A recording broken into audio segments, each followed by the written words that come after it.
Salut, c'est Jonathan, j'espère que tu vas bien. Je voulais t'encourager aujourd'hui à protéger la chose la plus importante que tu peux posséder, c'est ta paix. Et je ne sais pas si tu as remarqué, mais s'il y a bien une chose qui est mise à mal, qui est mise à l'épreuve, c'est ta paix et c'est la mienne. Alors que tout va bien, il suffit d'un mot, d'une réflexion, d'une incompréhension avec quelqu'un, d'une épreuve ou même d'une tentation, bref, il suffit d'un seul événement ou d'une seule parole pour que ta paix ou la mienne partent en éclats. La Bible dit que le Seigneur donne la paix et qu'il vous l'accorde lui-même, la paix de toute manière et en toutes circonstances. 2 Thessaloniciens, chapitre 3, verset 16. Il m'est arrivé quelque chose, une chose qui pourrait sembler anodin, mais qui ce jour-là n'a pas été si simple. J'étais pas dans mon meilleur jour et je me suis mis en colère. Et puis, j'ai exprimé cette colère et pour être honnête, j'aurais pu le faire différemment, mais je me suis laissé un peu aller et j'étais pas bien parce que c'était un jour qui était compliqué et j'ai explosé. Alors s'en est suivi une fracture assez profonde avec une personne que j'aimais beaucoup. Et pendant un bon moment, je te cache pas que ma paix a volé en éclats. Alors oui, ça arrive à tout le monde. Et je voulais vraiment te le dire aussi, être transparent, parce que si je te fais cette confidence, c'est pour que tu comprennes que toi et moi, on est humains. Et qu'on fait tous des erreurs. Tout le monde est soumis aux mêmes épreuves, et parfois il arrive de fléchir le genou. Évidemment, le principal, c'est de se relever. Après un long moment, j'ai demandé pardon à cette personne vis-à-vis de cette situation, et c'était normal. J'ai attendu le bon moment, et quand le moment s'est présenté, je me suis excusé. Et tu sais quoi? En me soumettant à Dieu, et en vivant l'humilité, la paix qui était partie en éclats, qui avait volé, est revenue miraculeusement se ressouder en moi, comme si le vase qui était brisé, pour Dieu, redevenait un vase d'honneur. Je voulais te donner quelques conseils pour t'aider. Tu sais, on pense rarement à ça parce qu'on pense souvent que tout est acquis et quand on a quelque chose, on l'a.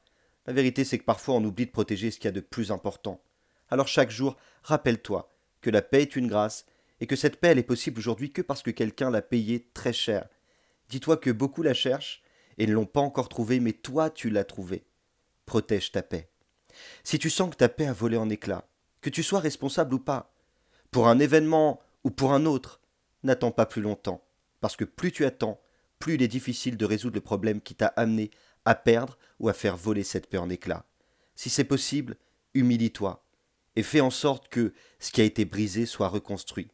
Si c'est dans une relation ou par rapport à une situation, rappelle-toi qu'il est toujours possible d'arranger les choses lorsque Dieu est placé devant et que c'est avec lui que tu le fais. Protège ta paix. Enfin, je termine. Oublie pas que la paix, on l'a et on doit la protéger. Elle peut parfois voler en éclats, mais évidemment, elle peut et elle doit être restaurée et restituée. Protège ta paix et si possible, dès que tu peux, partage ta paix. Je ne sais pas si tu te rappelles, mais le Seigneur disait ces mots. Quand vous rentrez dans une maison, dites que la paix soit sur cette maison. Il n'a pas dit dedans, il a dit dessus. Et tu sais pourquoi? Parce que c'est un peu la toiture qui va protéger toute la maison à l'intérieur. Rappelle-toi que la paix est une sécurité au-dessus de ta tête qui va protéger ta tête, tes pensées, ton cœur de toutes les attaques de l'ennemi.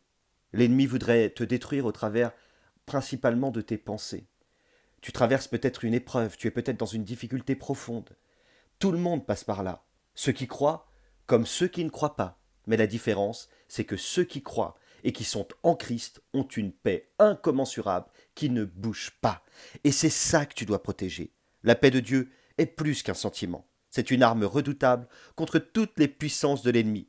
Car cette paix, c'est pas le fruit de tes efforts ou des miens, mais le fruit de la grâce qui a été manifestée en Christ au travers de la puissance de la croix et de la résurrection. Évidemment, la paix est communiquée par le Saint-Esprit. Jésus la donne, mais elle est le fruit de l'Esprit. Je voudrais, si tu me le permets, prier quelques minutes avec toi. Seigneur, donne-moi la force et la capacité, en toi, de protéger ma paix. Je te prie pour la personne qui m'écoute maintenant, et qui peut-être a vu sa paix voler en éclats. Que ta paix te soit restituée, qu'elle soit restaurée. Et s'il y a une situation qui doit être résolue et que peut-être toi qui m'écoutes, tu n'as pas la force, Seigneur, communique par le Saint-Esprit à cette personne qui m'écoute la force de résoudre, la force de restaurer, la force de restituer. Tu es le donateur et la paix est le fruit de l'Esprit. Que cette paix te soit ce matin rendue et communiquée au nom de Jésus. Amen. N'oublie pas, Dieu a mis son potentiel en toi.